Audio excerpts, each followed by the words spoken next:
Olá, sejam muito bem-vindos ao nosso Experts Talk nessa segunda-feira. Hoje aqui com dois convidados super especiais e transmitindo especialmente aqui da Ficus Capital, que é um escritório agente autônomo da XP. E estou aqui com dois convidados, a Fernanda e o Vitor, que toparam participar com a gente hoje aqui nesse evento que a gente sempre faz para os alunos da Financial. Espero que do outro lado aí a gente tenha aluno do Evolution, que são os meninos mais novos ali até 15 anos. A gente tem a gente do Master, do Finanças para Elas, são uma turma de mulheres aí super interessadas no tema. Mas meu objetivo aqui hoje, eles toparam falar com a gente, abrir todas as verdades aqui dos investimentos, mas a ideia é a turma aí que já quer aprender, que já estuda sobre investimento, ver aqui na prática, conversar com o mercado, acho que isso é super rico, é uma experiência ótima. Então, obrigada de novo aí para vocês receber aí a Financial aqui na casa de vocês. E tem uma pauta aqui longa que eu preparei perguntas, tanto que eu quero fazer, e aí tentei aqui explorar o máximo, e eles prometeram que vão responder tudo aqui pra gente. E também coloquei perguntas dos nossos alunos, porque a gente rodou lá e perguntou o que eles queriam saber, então também incluí aqui no meu roteiro perguntas. E a Ficus aqui foi uma casa que eu escolhi a dedo para fazer essa conversa, porque o mercado financeiro é cheio de gente aí, tem muitos outros escritórios, mas aqui é um escritório que pessoalmente eu adoro, tenho conhecido cada dia mais, confio no trabalho, vejo a diferença de um trabalho ético, por isso que eu estou aqui hoje. E, além disso, a Mariela é sócia que não está aqui hoje na nossa conversa, mas que é mãe de aluno Financial, embaixadora da Financial, e hoje a Financial está representada aqui na Ficus também por um ex-aluno nosso que formou no curso Master, que é o Luca. Ele estava no 2º ano do colégio, daí ele acabou decidindo fazer economia e hoje ele está estagiando aqui na Ficus também. Então, realmente espero aí que todo mundo que assista saia daqui, veja muito mais sobre investimento, ajude aí nas alocações e aprender mais aí sobre esse mercado que é super rico, né? Então, antes de mais nada, quero aí que a Fernanda e o Vitor, que estão aqui comigo, se apresentem. Quem são vocês aí para a turma que não conhece no mercado financeiro em 30 segundos? Bom, primeiro, super obrigada, Luciana, por esse convite. Estou muito feliz de estar aqui, de poder falar com vocês, pessoas que estão interessadas, engajadas no mercado financeiro, né? Falando muito rapidinho de mim, eu sou Fernanda, eu sou sócia e responsável pela mesa de alocação da Ficus. Eu já estou no mercado financeiro há 7 anos. Comecei a minha carreira exatamente com educação financeira, então um trabalho aí similar ao da Lu também. E eu estou há 4 anos já na Ficus, nessa parte de alocação. Daqui a pouco eu explico um pouquinho o que é essa parte de alocação. Eu sou formada em economia pela UFMG e hoje eu faço uma pós em investimentos e asset allocation. Aqui na Ficus eu tirei o certificado da Ancor, né? Assim, para quem já está interessado no mercado, quais certificados, eu fiz a Ancor, que é o certificado necessário para trabalhar em escritórios de agentes autônomos.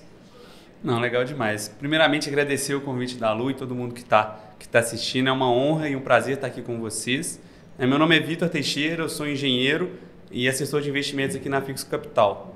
Eu acho que a minha história com finanças ela vem desde quando eu era criança, sempre gostei muito da área e do assunto.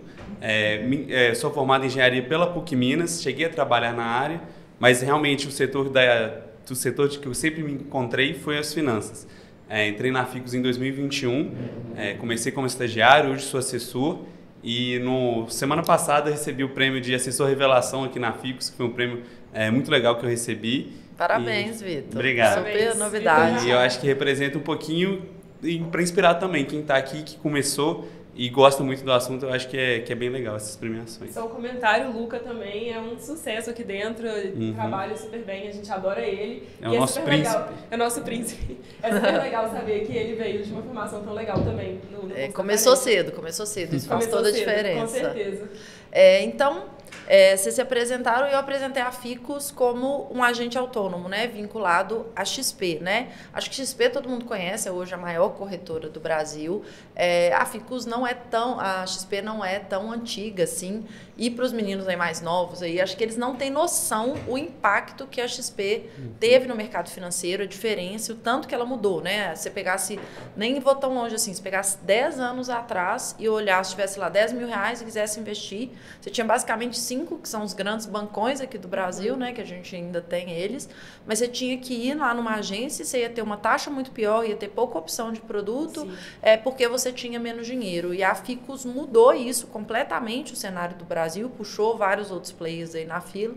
E ela fez, para mim, uma grande coisa foi democratizar. Então, hoje a gente tem pessoas com pouquíssimo dinheiro, às vezes com R$500, às vezes conseguem acessar o mesmo produto, mesma qualidade de produto de clientes que tinham lá 10 milhões de reais, que antes eram quem tinha acesso aos produtos.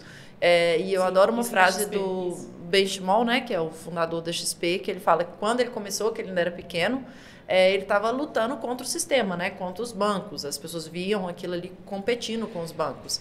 E que ele falava, meu Deus, eu não vou conseguir, como é que eu vou competir com esses grandes players aí? E aí um conselheiro falou para ele, uma frase que eu não esqueci, que ele falou, quando você está a favor do cliente, as coisas funcionam, e funcionou, né? Com certeza. Então vocês estão aqui hoje. Então explica pra gente o que a XP todo mundo conhece, mas o que faz, como que é o vínculo, né? O que é um escritório ser agente autônomo da XP?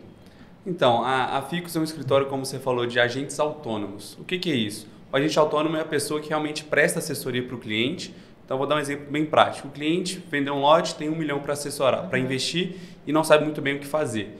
Ele procura um desses escritórios que presta essa assessoria, então vai desde da montagem da carteira até reaplicação de vencimentos, reuniões, e aí muitas vezes ajuda também os filhos, a família, a alocar esse dinheiro e tirar dúvidas. Então, a Ficus é um escritório de assessoria de investimentos, então a gente presta essa assessoria e aí para o cliente investir, ele precisa estar dentro de uma corretora ou de um banco. E a XP hoje é a maior corretora do Brasil e a Ficus é vinculada à XP.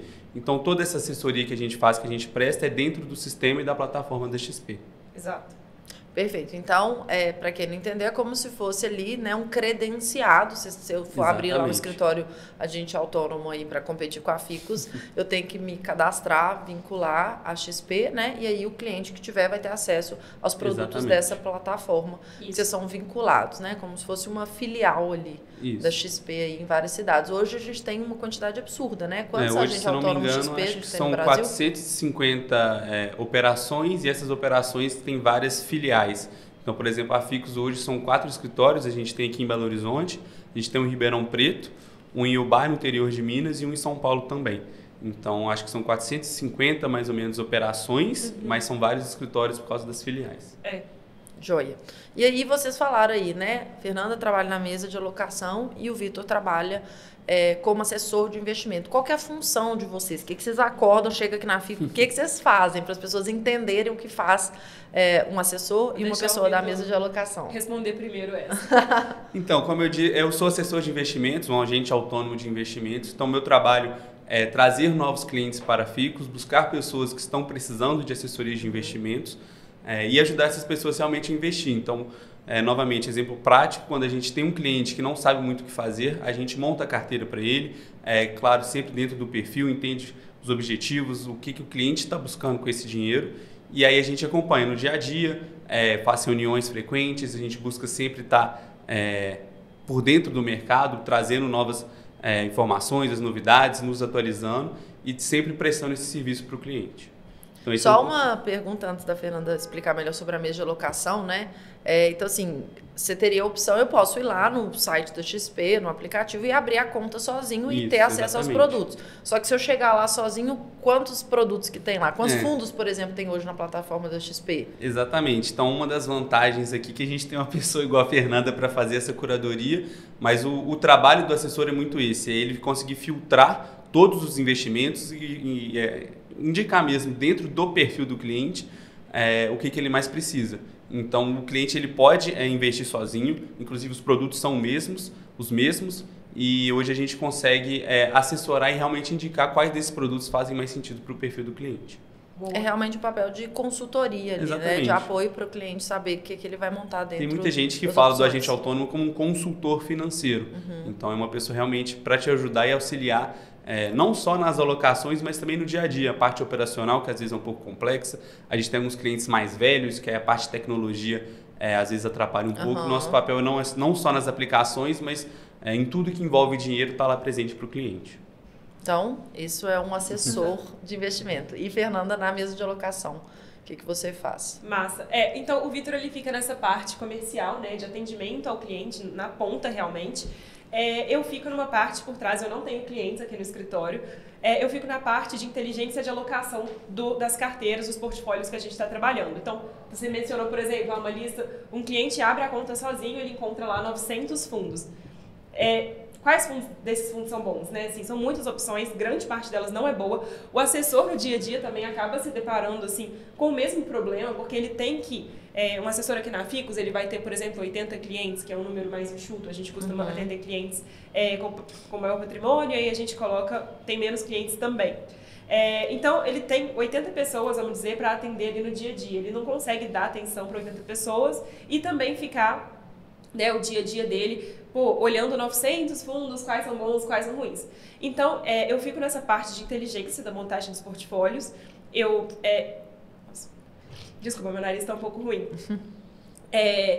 A gente entende, dependendo do momento de mercado, qual seria uma locação ideal para cada cliente, né? Então, para esse cliente que é mais conservador, no momento de mercado que a gente está, para ele cabe, por exemplo, 60% de renda fixa, 30% de fundos multimercado, por exemplo, 10% de ações. Então, a gente entende ali, né, na alocação dele, o que faz sentido e seleciona, faz um filtro já de quais são os ativos que são mais interessantes. Então, por exemplo, eu faço reunião com gestores de investimentos, né? Tem os fundos, vocês devem conhecer alguns, por exemplo, a Verde, por exemplo, a SPX, que são nomes mais famosos, e outros também, Arx, Sparta, enfim, tem diversos gestores.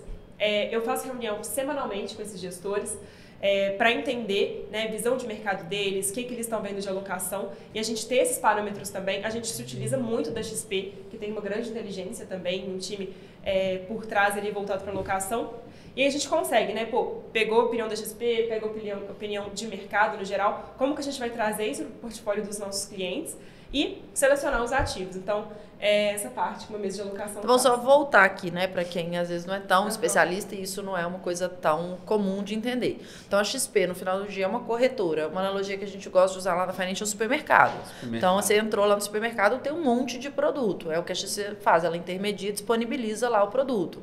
Mas, às vezes, você não vai saber qual produto é melhor para você. Então, a Fê aqui faz esse papel, pegando, analisando ali dentro daqueles produtos que estão lá dentro, seja um fundo, seja um CDB, enfim, qualquer tipo de ativo que você vai encontrar lá dentro, para fazer esse papel, né? O caso da que ela falou que as casas, as assets ou gestoras, né?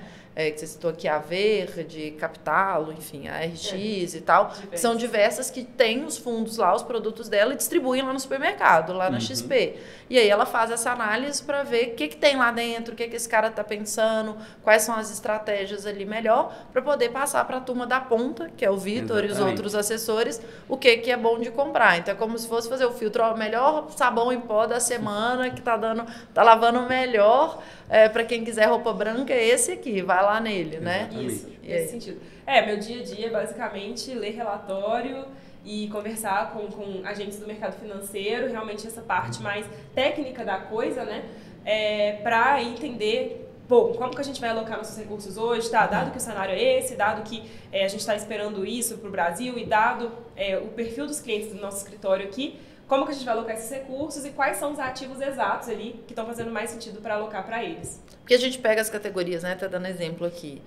Os meninos, todos os nossos cursos vão falar sobre fundos de investimento em ação, por exemplo, os FIAs, né? Provavelmente se eu entrar lá na XP e botar FIA, vai aparecer talvez mais de uma centena de fundos listados. E aí eu falo, poxa, eu não consigo, pelo nome da gestora aqui, escolher. Aí as pessoas geralmente vão pela rentabilidade dos últimos 12 meses. Boa estratégia? Não, definitivamente não, uma das piores. E é geralmente o que as pessoas fazem, né, quando elas não têm, assim, tanto acesso à educação financeira, alguma coisa nesse sentido, elas olham, o que está rendendo mais? Primeiro, olha a rentabilidade passada, que não é garantia de rentabilidade futura. Segundo, pode ter sido, vamos supor, né, que o fundo teve uma queda absurda há 24 meses e nos últimos 12 ele se recuperou, mas não porque ele é bom ou alguma coisa assim, né, ele só se recuperou de uma queda muito grande, mas é uma gestora ali por trás que não tem interesses alinhados, enfim, da gestão com os clientes. Pode ser uma gestora que não tem uma equipe muito técnica ou preparada. Na minha parte de análise, por exemplo, das gestoras que a gente vai investir, não é só a rentabilidade, mas também quem é o time que está ali por trás, né? Enfim, toda a parte qualitativa também, né? O que ele está comprando de fato, né? Quando fala fundo de ação, qual é a estratégia ali por trás? Exato. Então, entendendo melhor, então é uma curadoria aí Isso. dentro dos produtos aí da mesa de alocação. É muito legal. E aí a Ficus, né, que eu falei que eu acredito que é uma casa de transparência e tal, qual que vocês falariam, né? Porque hoje acho que agente autônomo virou alguma coisa muito comum, né? Tanto da XP quanto de outras corretoras também. Eu brinco que eu vou, todo prédio comercial que eu vou, eu olho assim, o nome das empresas e sempre tem um agente autônomo. Assim, parece que está abrindo um agente autônomo por semana nas cidades. E assim, qual que é o grande diferencial que vocês acham que a Ficus tem nesse posicionamento da XP aí? Então, eu acho que um ponto muito importante que a gente fala muito é que produto hoje virou commodity. Então, produto hoje, os ativos que tem na XP provavelmente tem em outra corretora, em alguns em outros bancos. Então, o produto em si, ele é bem parecido. E o que difere é o atendimento. Então, eu acho que a principal característica da Ficus hoje é esse cuidado com o cliente. A Fernanda mesmo falou que hoje a gente tem aí de 80 a 100 clientes por assessor. Tem escritórios e bancos que aí trabalham na faixa de 400, de 500 e aí não sobra muito tempo. Então, realmente, a gente quer estar lá presente para o cliente, para tirar dúvidas, para assessorar, para conhecer o nosso cliente, a família dele, os objetivos, os sonhos. E a gente entende que quanto mais próximo a gente é do cliente, melhor a gente consegue indicar os ativos que tem na plataforma. Então, eu acho que o principal foco da Ficus hoje é no atendimento, o nosso principal diferencial é realmente essa proximidade com o cliente. Eu acho que um ponto que mostra exatamente isso, que não é só que a gente fala, é o NPS. Para quem não conhece, é uma nota que o cliente dá, uma avaliação que o cliente faz do nosso serviço e hoje é uma das maiores da rede. Inclusive, a gente tem até um selo que comprova isso, então mostra que a gente busca muito esse atendimento mais próximo e não fala só da boca para fora. A gente tem também essa nota que o cliente fala da gente, né? Isso. A Ficus, a gente fala que é uma boutique de investimentos, realmente. A gente vai se propor a atender menos pessoas, mas atender muito bem essas pessoas que a gente está atendendo. E além desse ponto da qualidade do atendimento, né, que assim, para nós é o mais importante, nosso cliente tem que estar satisfeito, acaba que isso, assim, por consequência, a gente acaba conseguindo alguns outros destaques também. Então, por exemplo, no mês passado, se eu não me engano, teve a XP Awards, que é uma premiação que a XP faz para os melhores escritórios. E dentre os 18 mil assessores que tem dentro da XP hoje, né, eles premiam os 100 melhores. E dois dos nossos assessores aqui, a gente tem 20 assessores, 2 deles entraram nos 100 melhores do Brasil. Pensa, mais de 18 mil, e outros 3 ficaram entre os 1000 também. Né? E a gente também tem muitos assessores... Do universo de 18 mil, Do universo de 18 mil, exato. E a gente tem muitos assessores iniciantes também. Então, assim, a gente ter 5 dentre os 1000 já é um número muito legal, 2 entre os 100, um ficou o segundo melhor do Brasil, então, assim, muito legal. E alguns outros destaques também, por exemplo, a eficiência de renda variável a gente tem hoje, de fundos listados, a gente está entre os melhores escritórios que trabalham em fundos imobiliários, por exemplo, e alguns produtos. Então, a gente conseguiu alguns destaques nesses últimos anos e algo que deixa a gente bem feliz, assim, e que eu acho que diferencia realmente, né, em relação a outros escritórios. Uma coisa que o Vitor falou e que vai entrar aqui direto na próxima pergunta, que eu tenho certeza que deixa muita gente aí de cabelo em pé, que é sobre o comissionamento, né? O modelo que a XP criou, falei super bem da democratização da plataforma, mas hoje muitas vezes pessoas veem muito mal sobre as remunerações, a falta de transparência e tal, porque desses 18 mil, é claro que não é todo mundo que está ali tanto de boa fé, mas um ponto que você falou, né, que a Ficus tem poucos clientes para cada assessor com um ticket mais alto, quer dizer que cada assessor tem um bom volume de carteira de cliente, ele não precisa ficar colocando e tentando ganhar muita comissão em cima do cliente, que acho que é um dos pontos principais aí, que eu acho que acaba fechando essa conta e podendo, né, o cliente confiar aí no final do dia. Mas aí, esse ponto que eu queria entrar. Todo mundo fala desse tal de comissionamento, de modelo de remuneração, e eu ainda brinco lá no escritório, que falo assim, gente, antes da pessoa olhar, todo mundo vai no escritório bacana, tem um assessor inteligente, dedicado para ela, a pessoa não paga nada e ninguém questiona de onde que vem aquilo, né? Você vai no médico, você paga a conta. Você vai no dentista, você paga a conta. Então, você acha que aquela pessoa vai estar trabalhando de graça? É claro que não. Então, eu queria que vocês explicassem no detalhe como é feito essa remuneração se o cliente não está pagando, né? Que a maior parte dos clientes hoje não paga, e se existe alguma outra forma que funcionasse sem ser essa de comissionamento. Então, existem 2 modelos de remuneração no mercado hoje. Eu vou explicar o primeiro que é mais fácil de entender, que é chamado de FII fixo ou FII based, que é o termo em inglês para taxa fixa, que é basicamente o cliente ele combina uma taxa com o assessor, normalmente ele varia de 0,5% a 1%, e essa taxa ela é cobrada mensalmente na conta do cliente. Então é como se você estivesse pagando mesmo pelo serviço. Uma mensalidade. Tipo. É como se fosse então, uma vamos fazer mensalidade. uma conta aqui. Vamos pegar um cliente de R$1 milhão. Se for de 0,5% a 1%. Exatamente. Vou pegar que fosse 0,5%. Então, o cara que tem R$1 milhão aqui vai pagar R$5 mil ao ano, dividido por 12 meses. Isso, 400 dá mais ou menos e alguma coisa. 416 ao mês, que ele é cobrado e é descontado da conta do cliente. Então, ele paga essa taxa fixa, é um modelo de remuneração. Exatamente. Joia. E a pessoa que não está pagando, eu estou com minha conta de XP, converso com o meu assessor, mas eu não pago essa taxa, não. Como é que ela está pagando? A segunda forma, que inclusive no Brasil hoje é a mais praticada, é o modelo de comissionamento. Então, cada produto ele tem um comissionamento. Então, por exemplo, os CDBs. O banco que emite o CDB, ele paga uma taxa para quem está distribuindo esse produto. Então, voltando ao supermercado, quem está distribuindo, quem está vendendo esse produto é a XP. Então, o banco que emite o CDB, ele paga para a XP essa taxa e a XP repassa para a gente. Então, por isso que também é conhecido como modelo de repasse. Os fundos de investimentos também são da mesma forma. Então, tem a taxa de administração do fundo, o fundo paga uma parte dessa taxa para a XP e a XP repassa para a gente. Quem está no primeiro caso do FII fixo, ele recebe essa taxa de volta como se fosse um cashback. Então, ele não paga essa taxa, já que ele optou pelo outro modelo. Então, ele recebe o que seria essa taxa, ele recebe como comissionamento.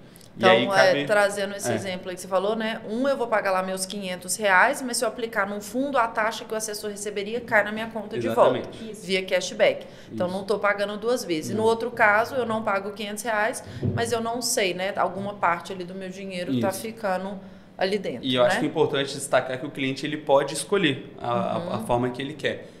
Tem gente que prefere o modelo FII fixo, tem gente que prefere o comissionamento, aí vai de perfil de cada um. E a gente acaba falando muito mal disso, eu acho que tem gente que usa isso pro mal, assim, que fica oferecendo muito produto e tal. Existe muita diferença de comissionamento entre os produtos?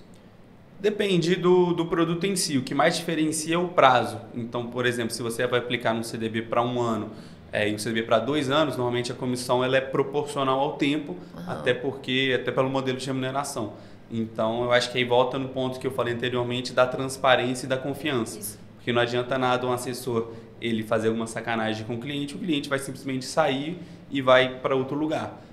Hoje, a Ficus, pelo menos, o modelo que a gente mais cresce é de indicação. Então, os nossos clientes indicam para outras pessoas. E um ponto que eu acho muito legal de comentar também é quando a gente atende famílias. Então, o avô tinha conta aqui, aí o filho abriu e agora os netos já estão abrindo. Isso mostra que não adianta nada se fazer sacanagem com o cliente que ele vai embora. E aí acaba seu negócio. Então, acho que é por isso que é tão importante essa transparência com o cliente, colocar o cliente em primeiro lugar, porque é ele que faz o negócio acontecer. E nada impede também, no modelo de comissionamento, por exemplo, o cliente ele querer saber quanto que está custando, coisas nesse sentido, sabe? Dá para colocar na ponta do lápis ali junto com o cliente esse tipo de conta também. E assim, eu acho que na verdade o mercado já está migrando para algo mais transparente mesmo, né? Então, assim, eu acho que quando você está tranquilo em relação a estou fazendo a melhor aplicação para o meu cliente, acho que nunca vai ter nenhum problema em relação a isso. O problema é quando, tipo, às vezes um assessor X, que é um assessor ruim, está aplicando em coisas que não fazem sentido para o cliente, só porque está pagando uma remuneração mais alta para ele. E aí, mas acho que quem está limpo no cartório, digamos assim, não fica muito preocupado com isso. Sim, então é uma coisa legal, né? E vocês estão falando, quer dizer assim, então eu posso tanto optar pelo FII fixo, porque, por exemplo, é o que eu prefiro, porque aí eu tenho certeza absoluta que qualquer tipo de indicação não tem nenhuma indução. Por mais que eu confie no assessor, isso é o que me deixa tranquila, é meu perfil, né? Eu tenho certeza que não vai ter o certo e o errado.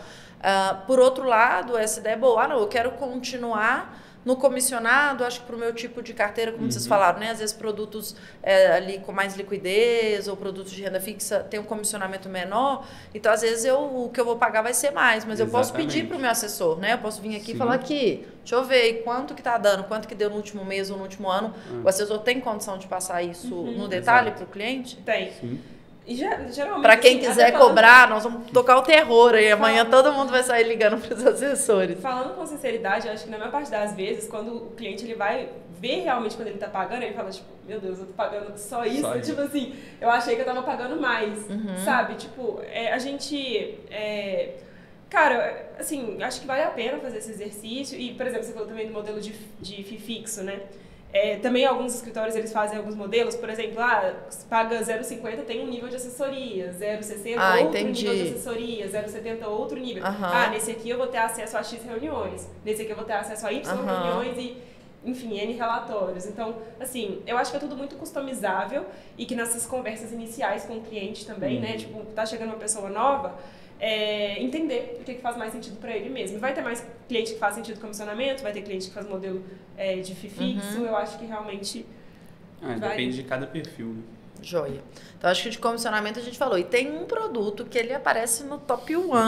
Quando a gente fala de comissionamento, ele é o vilão do mercado, porque muitas vezes a gente vê aí algumas notícias, a XP, por ser grande, está sempre na mídia e tal. Então, a gente viu alguns casos aí mal falados do produto COI, né? Que é o Certificado de Operação Estruturada, mas, afinal, expliquem para a gente, para quem nunca ouviu desse produto e não consegue entender por que ele aparece aí como vilão, o que é um COI? Boa. Começar falando de um produto difícil aqui, então, né? Mentira, mas assim, ele não é difícil. Eu vou explicar o que é o COI, acho que depois a gente pode passar um pouco por vantagens e desvantagens, porque realmente eu acho, assim, é um produto que tem vantagens e desvantagens. Isso é um fato, tem alguns motivos pelo qual ele ficou mal falado, assim como tem COIs muito bons também, né? Então acho que a gente pode falar dos dois. Mas o que é COI, né? COI é uma sigla para Certificado de Operações Estruturadas. Então ele é um produto que ele mescla renda fixa e renda variável. Vou dar um exemplo de um COI, por exemplo. Existem COIs que vão pagar, por exemplo, 6% ao ano, mais tudo que a Bolsa Americana render ao longo de 5 anos. Então, ele tem um elemento de renda fixa, né? Ele vai pagar essa taxa fixa aí de 6% ao ano. Ele tem um elemento de renda variável, porque ele está investindo, né, na Bolsa Americana. E, geralmente, ele vai ter capital protegido também. Então, Capital protegido, para quem não sabe, é garantia do valor que você aplicou. Você não vai receber menos que isso, como é o caso normal de renda variável poder acontecer, Exato. Né? Se você aplicasse simplesmente na Bolsa Americana, pode ser que daqui a 5 anos, né, a Bolsa tenha caído. E aí você teria uma rentabilidade negativa. No caso do COI, tem a maior parte deles, né, não todos, mas na maior parte deles, que tem na XP, principalmente, eles são capital protegido. E aí você então tem esse elemento renda fixa, esse elemento renda variável. E eu dei o exemplo da Bolsa Americana, mas poderia ser outros também. Poderia ser para investir em um índice de commodities, por exemplo. Quero me expor a commodities. Investir em commodities normalmente não é assim tão trivial, né? Pô, vou investir em petróleo. E ninguém acorda de manhã e fala, não, eu preciso pôr commodities na minha carteira. Assim, né? É um ativo que eu preciso, né? Não é normal. É mais para diversificação mesmo de portfólio, né? Exato. Então, assim, muito resumidamente, o produto é isso, mas acho que você deve ter mais algumas perguntas. Então vamos só entrando, né? Falando, você está querendo dizer assim, ele é uma operação estruturada, então ele não é o ativo em si, igual você falou, a Bolsa Americana, né? Quem faz o nosso curso vê lá que você pode investir, por exemplo, num ETF VVB11 e tá comprando o índice da Bolsa Americana. Então você vai ter a oscilação lá do período, né? Ponto. Esse é só o ativo simples. Esse outro, ele entra com operações aí de derivativos em cima e aí ele bloqueia, né? Põe esse limitador de perda, também um limitador de ganho, né? E tem a questão do prazo, né? Do COI também, que geralmente tende a ser mais longo, né? Isso. O COI, ele sai até como, assim, na posição do cliente, digamos assim, ele é um pouco uma renda fixa. Quem emite é o banco. No caso dos que a gente distribui na XP, são emitidos pelo Banco XP. E aí, na posição do cliente, ele parece um pouco mais uma renda fixa, na verdade. Você perguntou, perdão? Sobre o prazo. É isso, sobre o prazo. Exatamente, ele é muito parecido com uma renda fixa mesmo, tipo um CDB de 5 anos, pode ser então um COI de 5 anos, né? Normalmente eles vão ter um prazos um pouco mais longos mesmo, o normal é que seja de 3, 5 anos, por exemplo. E aí, ele não, aí seria uma desvantagem do produto, né? É que ele é um produto sem liquidez, digamos assim. Então, se você entrou num COI de 3 anos, de 5 anos, ele é difícil que você saia antes desse tempo dele, assim, sem perder uma parte do recurso. Normalmente, quando você investe, é para ficar realmente até o vencimento. E aí, acho que já dá para entrar um pouco, por exemplo, pô, isso é bom ou ruim? Existem COIs bons e eu acho que existem, a questão de quanto que você vai colocar no portfólio do cliente. Eu acho que ele é muito demonizado, às vezes, por alguns assessores, né? Colocarem, às vezes, um valor, uma porcentagem do portfólio ali maior do que deveria, colocar metade da carteira de um cliente em um produto sem liquidez. Isso faz sentido? Normalmente não. E também pelo ponto de que Me ajuda. Eu acho que tem alguns COIs que foram feitos também que eles não tinham esse capital segurado, né? Essa proteção, e eles foram feitos antigamente quando o produto começou aqui no Brasil. Então, alguns clientes tiveram perdas em COIs, que hoje, a maioria dos COIs hoje tem capital segurado. Então, momentos em que a bolsa não foram tão bem, o cliente não entendeu muito bem o produto, achou que estava garantido, que era uma parte de renda fixa, e aí teve uma perda. Então, acho que como a Fernanda falou, vai muito mais da alocação do que do produto. O produto em si, existem bons COIs, mas é para colocar 3%, 5% da carteira, não é para colocar 50% da carteira. E olhando o que vocês falaram, né, do perfil do cliente, porque às vezes o que eu vejo assim, e eu sempre olho com maus olhos quando tem um COI, porque, como você falou, pode ser que um percentual poderia ser, pode ser que aquele produto faça sentido ali. Mas, primeiro, o cara pesar a mão já tá errado. Segundo ponto, será que aquele cliente específico precisava de um COI ou ele não podia tomar risco na renda fixa e se bloquear e botar um pouquinho em renda variável, onde ele, de alguma forma, com a ponderação média da carteira, também teria essa proteção sem precisar usar desse produto, né? Só usando a carteira como um todo. E acaba sendo um produto, né? Não sei se vocês percebem isso, assim, que as pessoas não entendem, né? Então, assim, a pessoa não consegue entender essa conta. Se der isso, deriva daquilo, É um produto mais complexo, né? Então, eu acho que isso gerou muito problema, porque as pessoas não entenderam onde o dinheiro estava e depois a pessoa chegava lá a informação que ele tinha perdido o dinheiro. E aí, realmente, eu acho que gerou muita comoção e por isso que hoje o COI é tão mal falado. Nem necessariamente perdido dinheiro, né? Mas mesmo que tinha o capital protegido, às vezes aconteceu, como o Vitor falou, começou a investir em 2018, por exemplo, estava no momento de juros mais baixos e perspectiva melhor para a bolsa, investe em um produto que não estava garantindo nenhuma taxa, estava garantindo só, por exemplo, a alta da bolsa, por exemplo. Só que aí depois a gente teve pandemia, bolsa em queda, etc. E às vezes acaba que naquela janela específica ali de 5 anos, a rentabilidade do ativo ali foi negativa. E aí o cliente ficou só com capital protegido. Falou, nossa, fiquei 5 anos nesse produto e não recebi nada. O banco emitiu para mim um produto, né? E no final eu coloquei 50 mil reais e no final eu recebi 50 mil reais, perdi a inflação.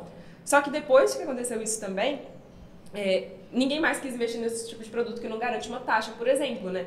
Então, hoje, a gente consegue ver agora que a gente está também no momento com taxas mais altas, às vezes tem um COI que paga uma taxa fixa de 9% ao ano, vamos supor, mais a rentabilidade de algum ativo, vamos supor, eu quero me expor em bolsa americana, exemplo, mas eu tenho medo de ir lá e colocar meu dinheiro em bolsa americana e, enfim, eventualmente perder dinheiro, ou eu não quero abrir conta no exterior. Claro, dá para investir do Brasil também, né? Mas aqui ele investe direto no exterior. Esse é um ponto legal também, sem a variação cambial.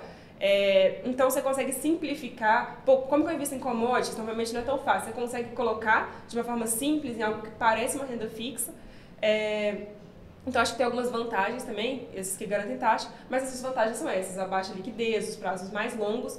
E acho que é principalmente isso. Eu espero que todo mundo tenha entendido o COI. Quem não entendeu o COI, não invista, né? Acho que é simples assim. Vamos falar igual o Buffett gosta. Fica ali na sua área de segurança. Acho que não é um produto obrigatório de ter na carteira, né? Assim, fala assim, nossa, precisa ter esse. Não, você não vai viver, você está perdendo um monte de dinheiro por não ter. Quem se sentir confortável, entender que a estratégia faz sentido dentro da sua alocação com o seu assessor, dentro de um percentual, dentro da liquidez que você não precisa, você vai para lá. Fora isso, pode ficar, né, fora disso aí. E a ressalva se for investir, percentual máximo de botar um COI na carteira, que vocês acham?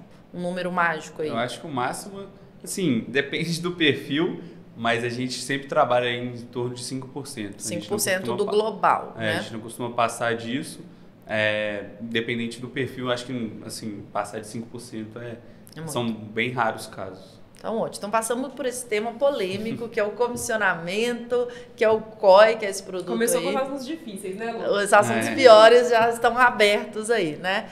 Mas, agora nós vamos para o assunto mais prático, né? Eu quis trazer essa questão do comissionamento, do funcionamento da XP, porque eu acho que tem muita gente que tem dúvida e que abre uma conta e não entende o que tem a ver XP, assessor de investimento, o que é o papel de cada um. Então, acho que entender os players do mercado é super legal. Entender como que é pago, entender comissionamento para todo mundo poder ter conhecimento e poder fazer escolha do jeito que achar melhor.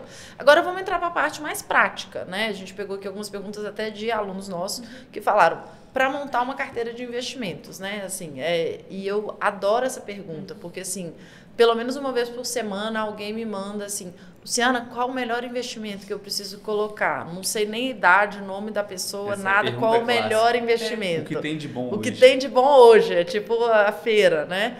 E outra coisa que as pessoas também adoram pega alguém da internet ali, que hoje é muito comum, né, esses influencers da educação financeira para o bem e para o mal, porque eles estão trazendo o tema à tona, as pessoas se interessam mais pelo tema, mas ficam usando aquelas diquinhas prontas, como se tudo fosse receita de bolo. Então, direto aparece alguém e fala assim, aqui, meu produto X, aqui nem vou falar, mas meu professor de tênis me mandou o print, ele não vai estar vendo, me mandou o print, Luciana, eu estou vendo esse tal Tesouro IPCA, posso colocar nele? Falei, mas e o resto da sua carteira? Como é que tá? Então, essas dicas prontas acabam contaminando aí um pouco o mercado. Acho que vocês devem ouvir isso aí todo dia, né? Então, isso com certeza não é o melhor caminho, seguir a dica da internet pronta para você. Mas o que se deve fazer para começar a montar a carteira, né? Massa. Eu acho que o principal ponto é realmente asset allocation, né? Essa parte de alocação de ativos, que é esse estudo, essa ciência, digamos assim, para entender conforme o seu perfil, né? Primeiro, o seu perfil de investidor. Quanto de risco você está disposto a assumir nesse seu portfólio de investimentos. Vai ter gente que, eu tô super tranquilo em ver oscilação, um dia a bolsa vai para cima, eu tô tranquilo, um dia a bolsa vai para baixo, durmo tranquilo se meu patrimônio cai ali alguns meses, até algum ano. Tem gente que não, prefere um rendimento mais estável e retilíneo, etc., né? Mais renda fixa, mais conservadora. Então, o primeiro ponto, a gente vai olhar isso. Tanto a gente, como a gente assessor, mas a própria pessoa que está investindo sozinha também, que está se educando, quer investir sozinha. O primeiro ponto é com certeza. Inclusive, todo mundo tem que preencher um perfil de risco, né? Na hora que você abre a conta. Então, isso de cara, você já vai fazer isso. Independente de banco, corretora, você tem que fazer isso. Isso. Né? Que já faz essa classificação. Um segundo ponto seria olhar o seu horizonte de investimentos ali. O horizonte de investimentos qual é o prazo para o qual eu estou investindo isso? É para daqui a 3 anos? É para daqui a 10 anos? É para a minha aposentadoria? Daqui a 40 anos, por exemplo? Então, se você tem um prazo curto, você não vai investir em algo que vai oscilar muito nesse prazo curto. Eu preciso do recurso daqui a 3 anos. Eu não posso colocar todo o meu dinheiro em bolsa agora, porque daqui a 3 anos, às vezes... O guru de investimentos falou que a bolsa vai subir muito nos Compra tudo em bolsa.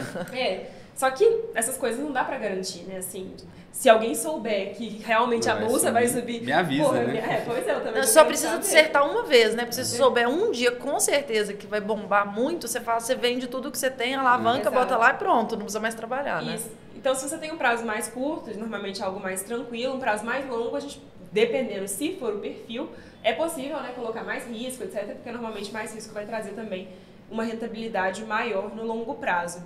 Então, a gente vai olhar esses pontos e vai olhar também, claro, né, momento de mercado. Então, nesse momento específico, com a taxa de juros de 10,5% que a gente está agora, perspectiva de aumento de taxa de juros aqui no Brasil, de corte de juros nos Estados Unidos, vai olhar uma série de indicadores macroeconômicos, coisas assim, para identificar, então tá fazendo muito sentido agora a gente aplicar, por exemplo, num título de IPCA. E tudo, claro, né, as porcentagens, fazendo uma diversificação, buscando descorrelação também. Então, acho que o primeiro passo é esse, é entender seus objetivos. O primeiro passo não é um passo, é um monte de passo, né?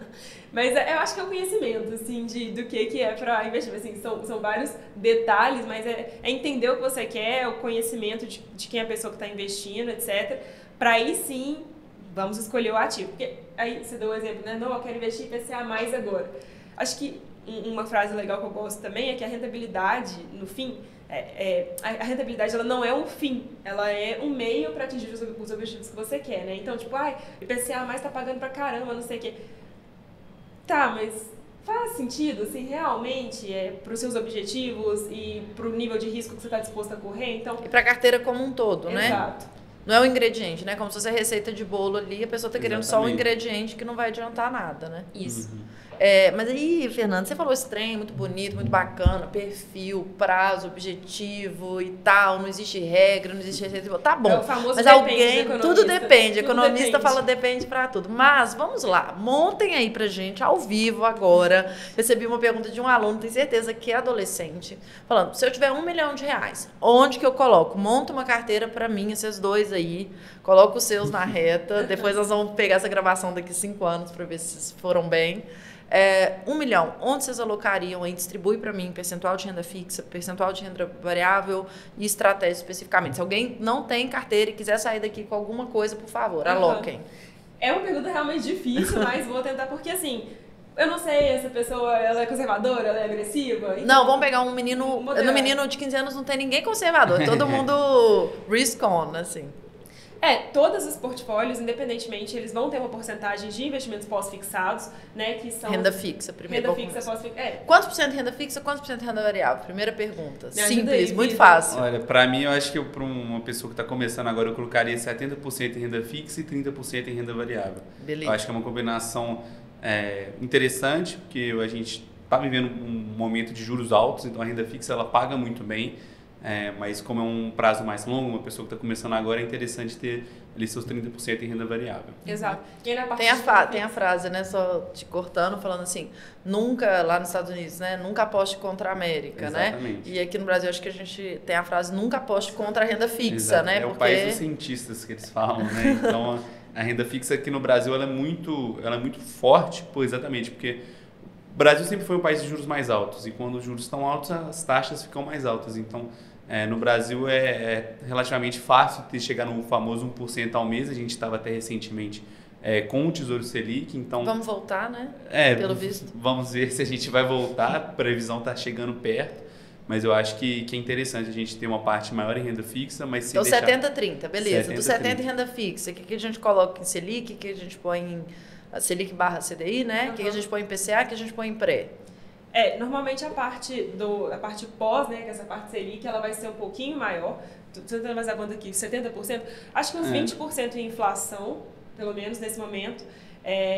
Até uns 10% em pré-fixado. Nesse momento exato, pré-fixado não, porque como a gente está com uma perspectiva de aumento de taxa de juros... E incertezas, né?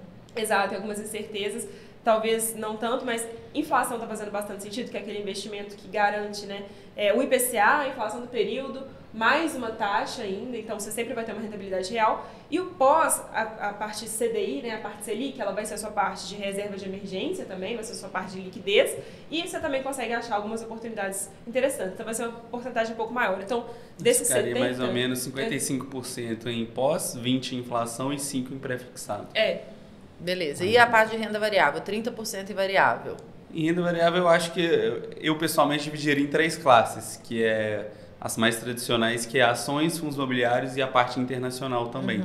Então, eu acho que tendo essa divisão, a gente consegue colocar um pouco em ações, então para a gente buscar ganhos maiores. A gente tem os fundos imobiliários que pagam excelentes dividendos e a gente tem a parte internacional, que o Brasil hoje é uma parte muito pequena quando a gente olha o mundo como um todo. Então, ter um pezinho lá fora eu acho que é interessante também.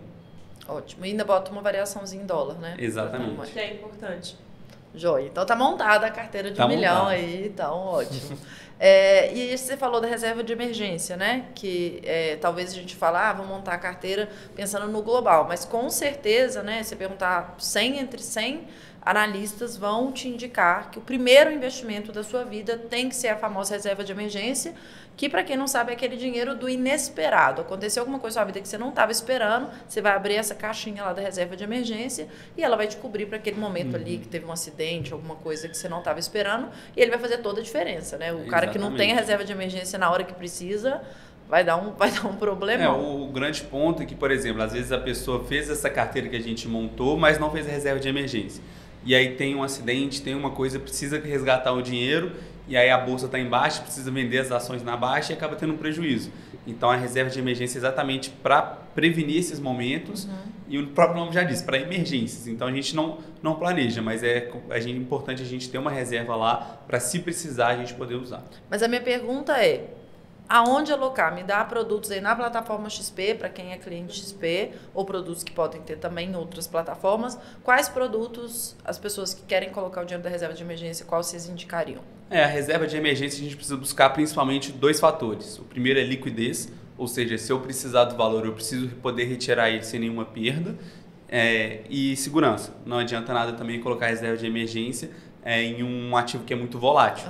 Que às vezes você coloca 50 mil lá e depois vai ver tem 40 mil. Então tem que ter segurança e tem que ter liquidez. O mais comum é o Tesouro Selic, título do governo atrelado aos juros, então é o mais que seguro. todo mundo tem, né? Inclusive, se tiver qualquer conta em banco, já Isso, consegue em qualquer acessar. banco. Segunda opção seria um CDB de liquidez diária, então também pós-fixado, atrelado aos juros, que você pode resgatar a qualquer momento. E uma outra opção é um fundo, que aí é um fundo da casa, vou ter que puxar para o nosso lado, que é o Ajax, que é um fundo de liquidez também, que investe em ativos de baixo risco, exatamente para deixar o valor lá, deixar a reserva em liquidez e de uma forma segura. Então, acho que são as 3 opções. E você falou da reserva de emergência, mas eu acho que, além da reserva de emergência, sim, nessa parte de liquidez, a gente também precisa pensar um pouco na parte de oportunidades, né?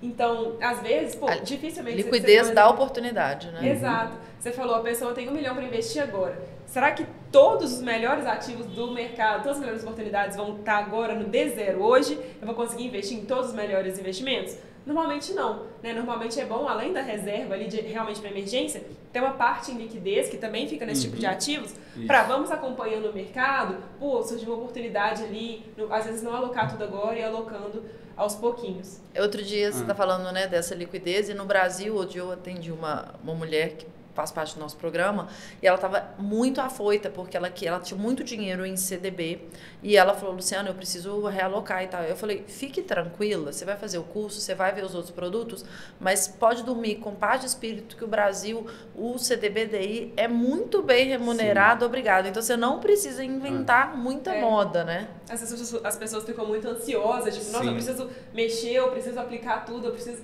E às vezes esperar um pouco também é melhor do que realmente, tipo, vou tomar uma decisão. Você tem liquidez. Money is king, né? E um exemplo prático disso, a gente viu na semana passada a Bolsa batendo máximas históricas, e um exemplo prático foi quem tinha posição, às vezes vendeu uma parte por estar num momento tão alto, alocou esse ativo numa reserva de oportunidade, ou seja, num ativo de baixo risco e de liquidez, esperando uma queda, uma possível queda da bolsa, inclusive essa semana já caiu um pouco, para voltar esse valor para lá. Então é uma estratégia muito interessante ter essa reserva de oportunidade exatamente para buscar novas oportunidades. A economia é muito cíclica, os ativos mudam, as opiniões mudam, o mercado muda, então é interessante sim ter essa reserva, principalmente para quem está montando a carteira agora. Quem fez um movimento parecido, né, que você está falando, que é um guru nosso, Buffett, né? Exatamente. Algumas semanas atrás ele vendeu botou um monte de dinheiro em liquidez. E, inclusive, o mercado ficou um pouco receoso, falou, se o Buffett está vendendo, o que eu estou fazendo comprado? Né? Vão vender também. Então, você vê que o nosso guru, ele faz isso também, e eu acho que é uma dica muito importante também. E falando do Buffett, né, a gente usa ele em vários momentos do curso, várias frases dele, acho que ele, né, é uma referência para todos. E ele é baseado no Value Investing, né, que basicamente o que ele faz a vida inteira, nos últimos 80 anos, e provavelmente para os próximos 80, ele parece que vai continuar aí com a gente. Tomara. Ele faz o valuation, né, faz a precificação das ações, vê quanto que ele acha, e quando ele acha que aquela ação está mais barata do que ela está sendo vendida lá no mercado, ele vai lá, compra, senta e espera. E tem várias entrevistas icônicas dele, né, as pessoas perguntando, falando assim, Buffett, mas se cair mais, você vai comprar? Ele, se eu achava barata a 40, se for a 20, eu vou comprar mais. Eu sou sempre comprador. E não me interessa o timing. Eu não é aquele cara que fala da compra para venda semana que vem. Ele está falando sempre, né, do famoso longo prazo, né, que é essa estratégia de comprar e vender com valorização.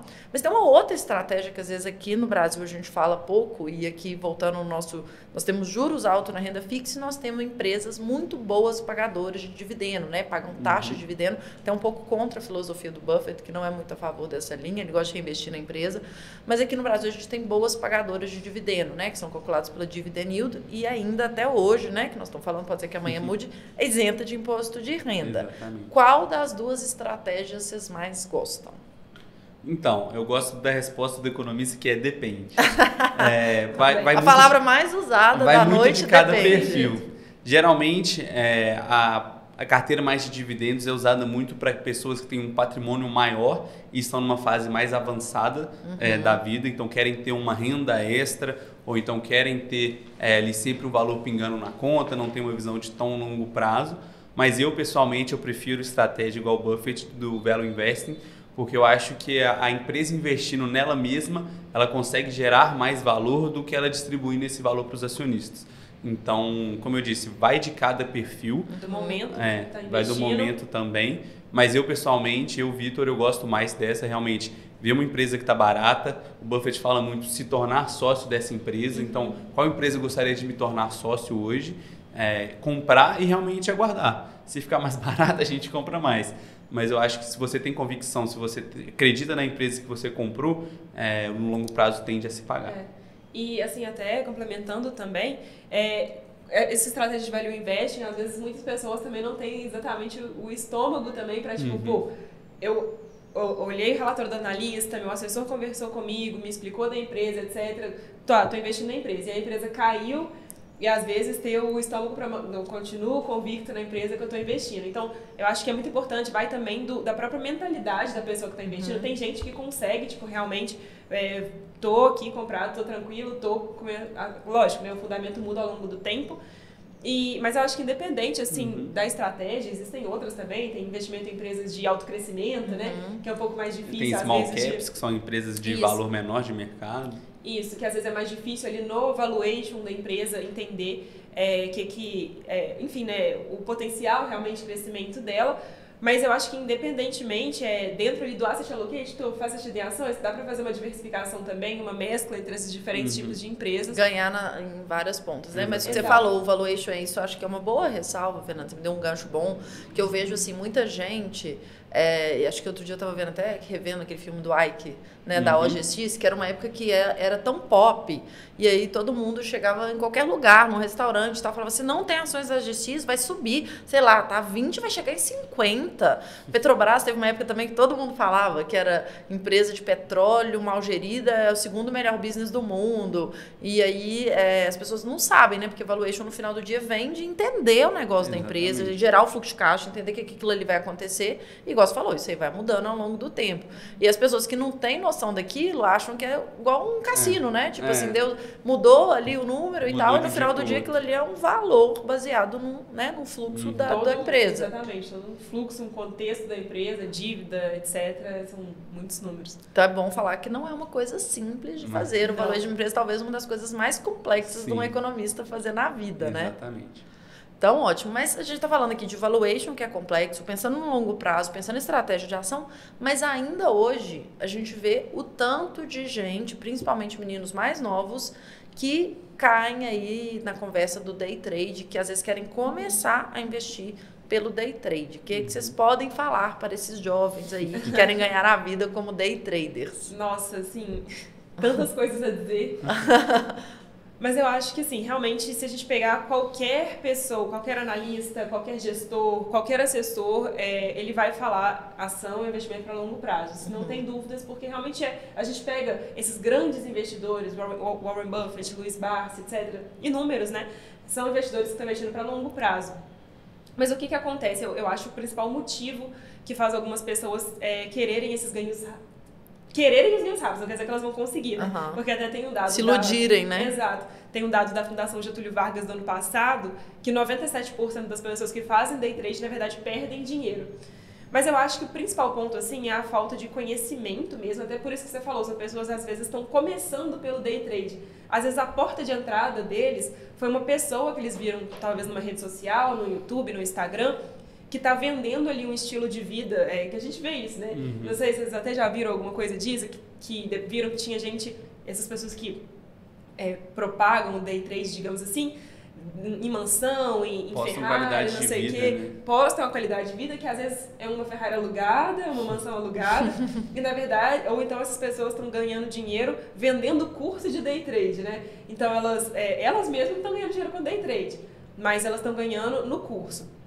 Mas eu acho que o motivo assim, que realmente faz as pessoas terem o day trade como esse fonte, desejo, né? Esse desejo, eu acho que vem principalmente dessa possibilidade de ter um ganho rápido. Porque realmente, no mercado de ações, pode acontecer, por exemplo, recentemente teve, né, a Pets, que é uma ação do setor de pet shop, vocês devem conhecer a Pets, né? Ela subiu 50%, 47% em um dia, que foi um dia, né, da fusão com a Cobasi, enfim, quando foi tudo anunciado, etc. Se você deu uma sorte absurda, pode ter sido que você comprou ali e num dia valorizou 47%. Mas é baseado num fundamento, é baseado na fusão, é baseado numa notícia de mercado, não foi que acordou e de repente subiu, não, né? E assim, mas algumas são realmente notícias que vêm do nada, né?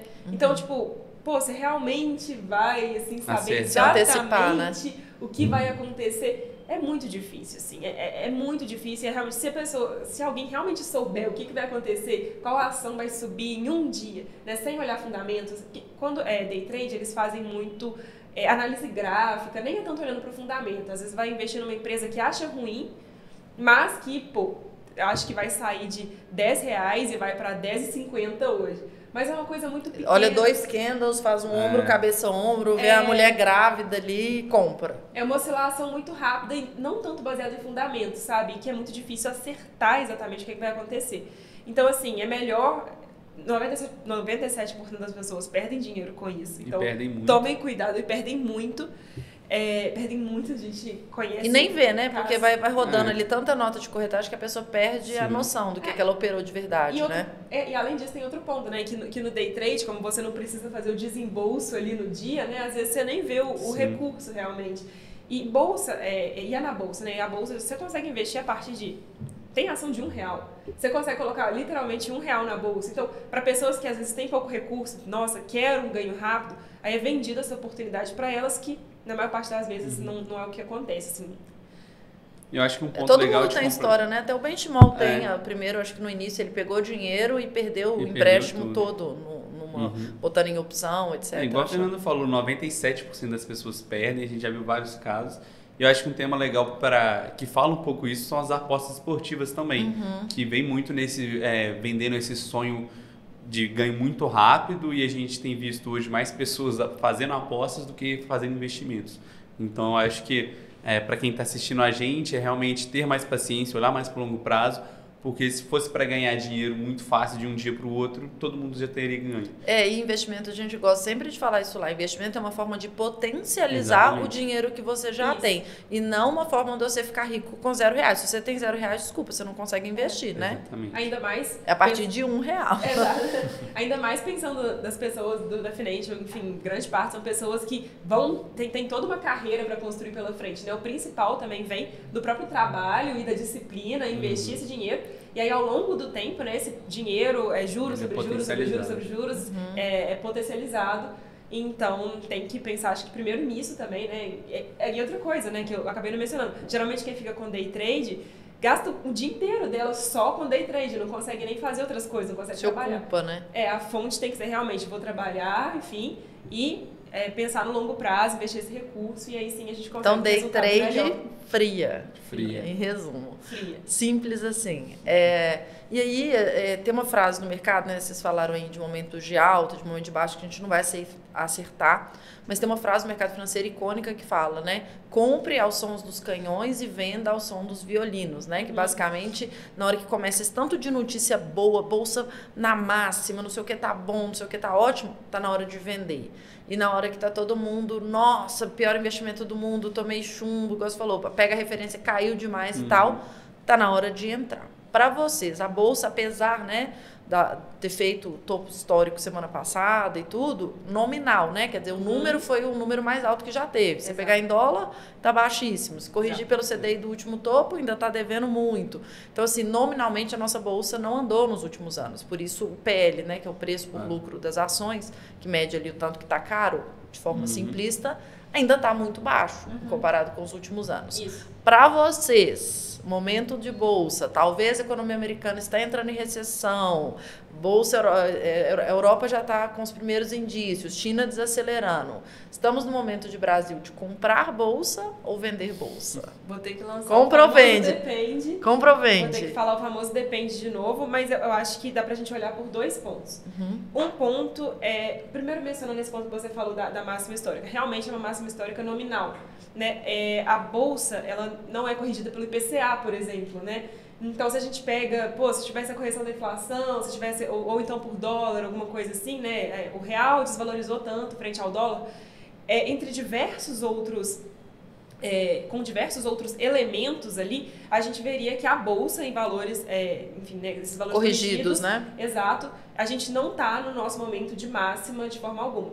E nesse momento, na verdade, a gente está mais para um momento que você falou aí, de as notícias estão muito ruins, né? Então, seja para o Brasil, seja para a parte fiscal do Brasil, seja para a parte, enfim, de taxa de juros, a gente está talvez vendo aí um novo aumento de taxa de juros, que normalmente é pior, né? Momentos de aumento de taxa de juros, a renda fixa fica mais atrativa e é uma saída de recursos de renda variável, é uma saída de, como que eu posso dizer, de atratividade, né? Pô, se a renda fixa está me pagando 12% ao ano, por que eu vou alocar em um recurso que eu posso perder dinheiro, né?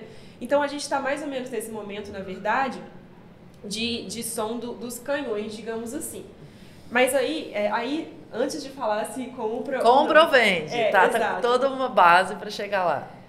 Eu acho que são 2 pontos. Um é a parte estrutural de alocação, que eu sempre tenho que falar, porque a alocação tem que ser realmente o rei, assim, na hora de investir seu recurso. Se você tem um portfólio, a gente estava falando ali de portfólio 70-30, né, por exemplo. Claro, né, essas porcentagens também variam conforme o mercado. Pode ser que no momento seja 65, 35, etc.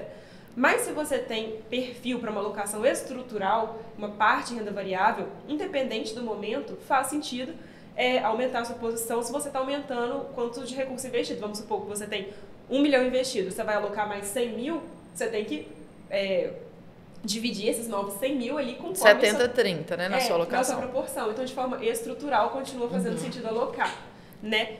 E realmente, quando pensa no longo prazo, esse time, esse momento exato de investir, ele acaba fazendo menos diferença, porque você foi comprando aos poucos, ao longo de cada aporte que você fez, e aí beleza. Então, dessa parte estrutural, se você tem perfil, normalmente está fazendo sentido. Agora, da parte de momento de mercado.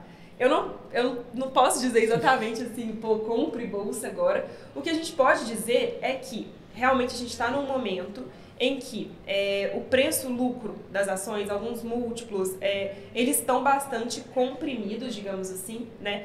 Com todas essas notícias ruins que a gente teve, seja internacionais, seja nacionais, então, seja de Covid, que teve há algum tempo, aí depois guerra em Israel, depois possível recessão nos Estados Unidos, uma série de notícias negativas que a gente está vendo. Aqui no Brasil também, pior orçamento, não sei o quê. Todas essas notícias negativas, elas fazem com que a gente tenha empresas no Brasil, por exemplo, entregando resultados muito bons, entregando lucros muito bons, mas que às vezes não acompanhou ainda, né? O preço não subiu, né? Então, assim, a gente tem um momento assim. Pô, aí faz sentido entrar agora? A gente não... Assim, que as empresas estão performando bem e que elas estão com esse preço, lucro aí muitas vezes descontado, é um fato.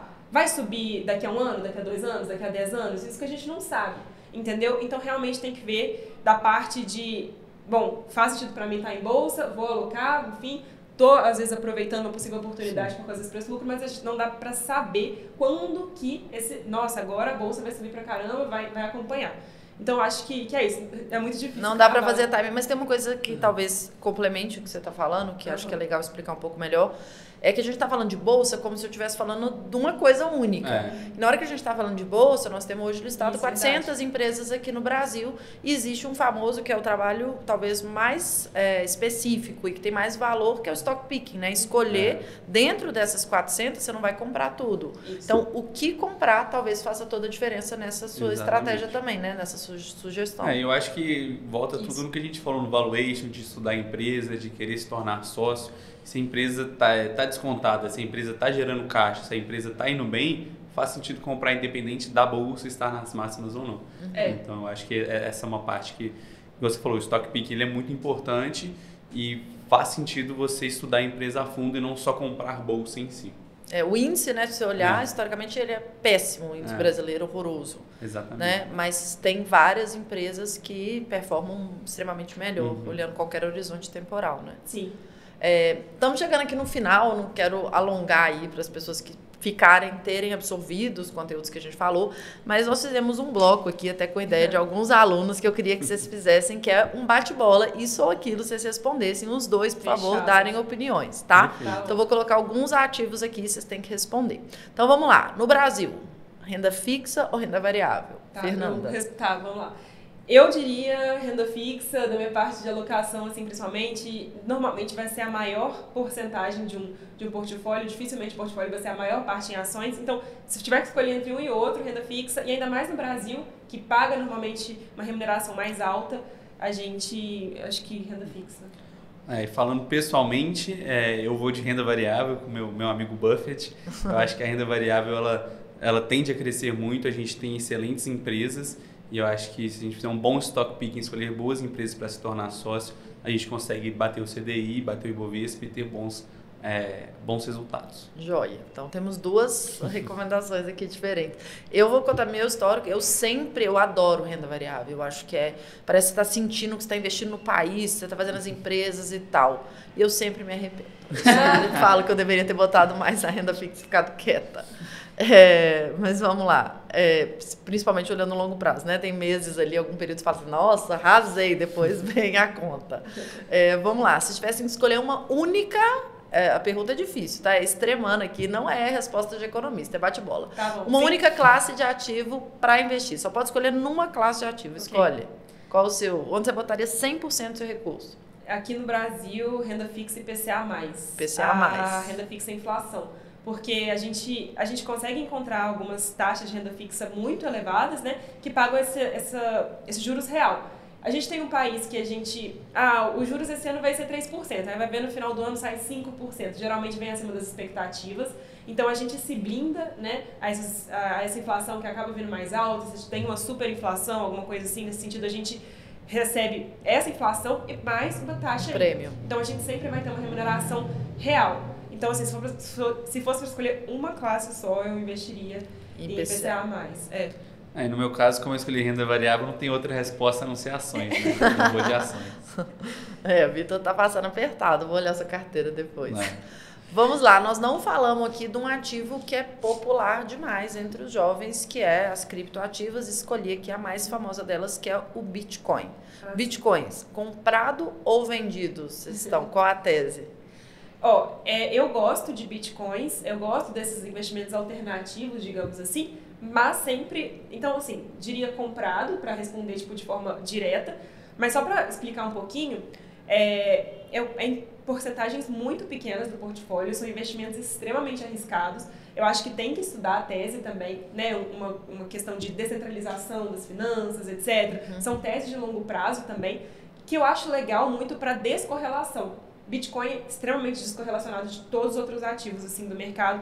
Então, você consegue trazer uma descorrelação legal para o patrimônio. Descorrelação, para quem não sabe, é quando movimenta diferente dos outros ativos, né? Não quando a bolsa sobe, a outra cai, ela movimenta no timing dela, ela tem um ciclo próprio ali de movimentação, né? Isso, exato. Então, assim, comprado, mas porcentagens pequenas, 1%, sabe? Um pouco da carteira, para ter essa possibilidade desse retorno que pode ser realmente alto, está alocado nessa tese, mas com muita parcimônia, assim. Ok.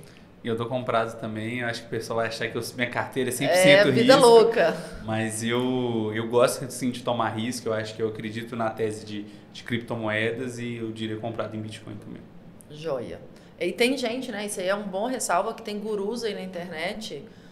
Eu também tenho, minha carteira por acaso é isso, eu boto até 3%, então eu tô até bastante rosada.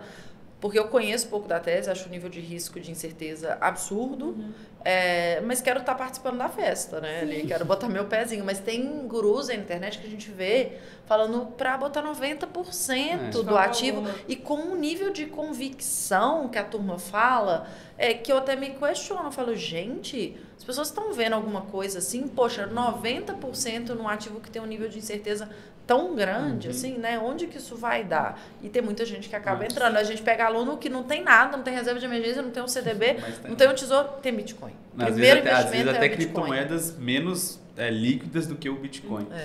E eu falei 1%, mas na verdade até 5%, dependendo do perfil, faz sentido sim. Então 3% não dá. Ainda tô na margem, tô na margem. Super. Eu falei mais pra realmente quem perguntou isso assim, com super, nossa, quero colocar tudo em Bitcoin. Não, calma, vamos com calma. No portfólio balanceado é uma porcentagem pequena, nunca é uma posição principal de um portfólio. Assim. Tem acho que a maior gestora de criptomoedas aqui, Fiz um curso uma vez e eu achei um ponto muito interessante. Ele fala, coloque 2% do seu portfólio e se a criptomoeda subir muito, você vende e volta para 2%. Se ela cai muito, você compra mais e chega ali sempre nessa meta de 2%. Que é o balanceamento de carteira que é mais velho do que andar para trás, né? Exatamente.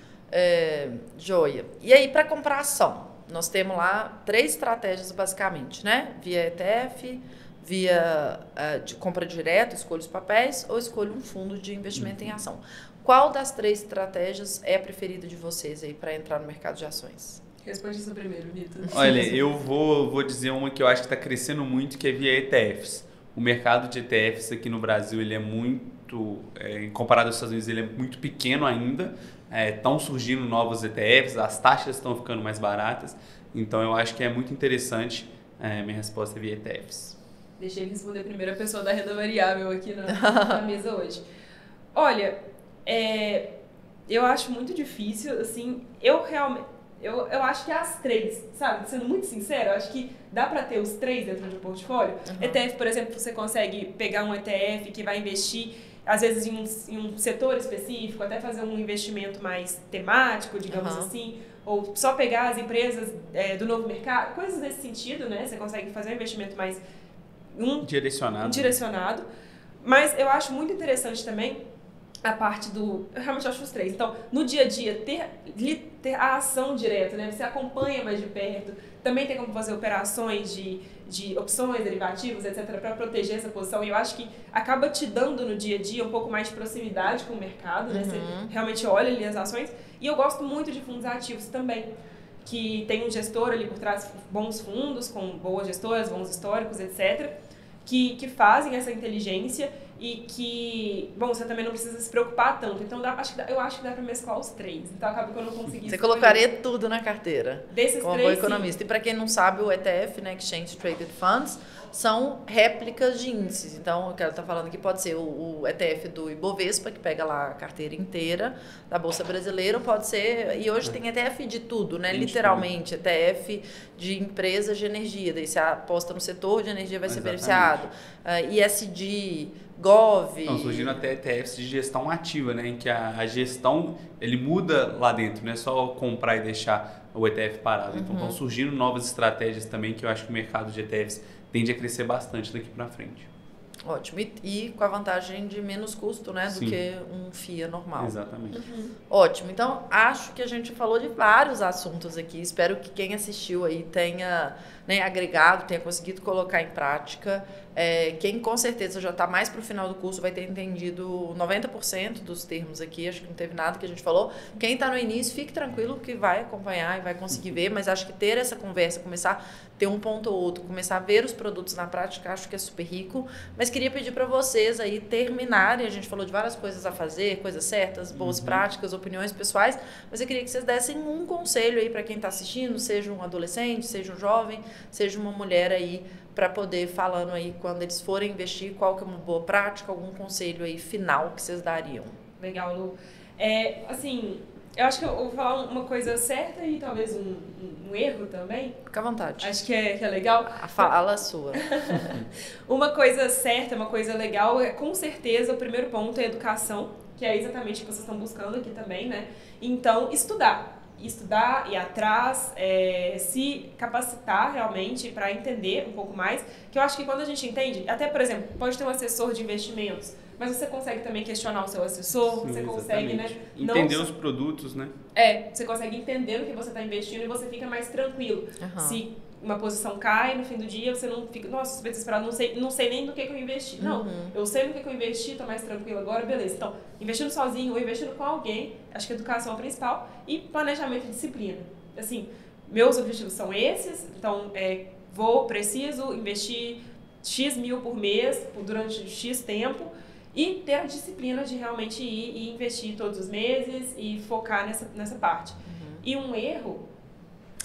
eu acho que não se atentar pro seu horizonte de investimentos, que eu falei lá no começo e algumas vezes aqui, que é um erro que eu cometi quando eu comecei a investir, que foi tipo assim,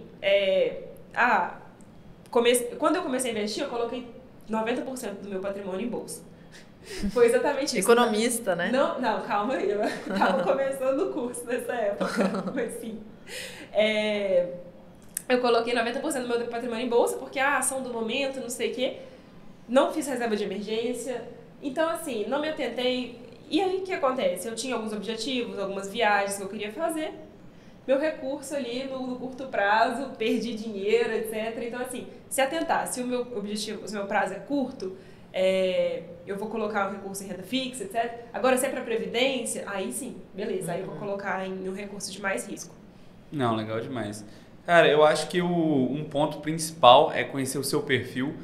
Não é porque tal pessoa, não é porque eu gosto de ações que vocês têm que investir em ações, não é porque tal pessoa indicou qual ativo que você tem que investir. Então, eu acho que é se conhecer. Não tem um ativo certo, não tem o melhor ativo do mundo, tem um ativo que é melhor para a sua carteira, para o seu perfil. Mas tem muito ativo ruim e errado. Exatamente. Mas eu acho que é entender o seu perfil de risco, falar, não tem problema ser conservador. Eu falo isso muito, pessoal, às vezes quer ser agressivo, não tem problema nenhum, ainda mais no Brasil. No Brasil não precisa Não ser precisa, agressivo. Então eu acho que entender exatamente o seu perfil é o principal. E uma dica eu acho que, além de estudar, é ser curioso e buscar novas experiências. Então, às vezes tem oportunidade, igual de fazer esse curso, ou de fazer um curso de verão, um estágio, tá por dentro do mercado, eu acho que é muito importante, a gente aprende muito na prática, no dia a dia, então se tiver essa oportunidade, eu acho que é muito interessante também.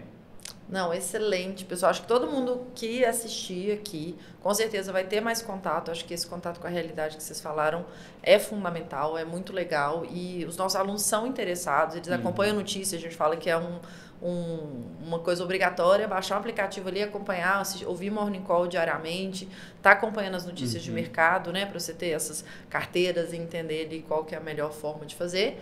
E no final do dia é isso, conhecimento para você conseguir fazer suas boas escolhas aí, que no final se paga, né? Investir bem ou investir mal faz uma baita diferença aí no longo prazo. Gente, muito obrigada pela conversa, pelos ensinamentos, pelas opiniões, pela oportunidade de abrir aí, às vezes, tantas informações, muitas vezes delicadas pra gente. E espero aí que todo mundo que assistiu aqui saia investindo melhor o dinheiro. Obrigada. Nossa. A gente que agradece. Eu acho que é uma honra estar aqui podendo mostrar um pouquinho do que a gente vive no dia a dia. E quem sabe uma dessas pessoas um dia pode estar aqui com a gente, igual foi o caso do Luca, né? Quem sabe. Formando alunos aqui para Ficus. Gente, obrigada, boa noite. Obrigado, boa noite a todo mundo. Boa noite. Tchau, tchau.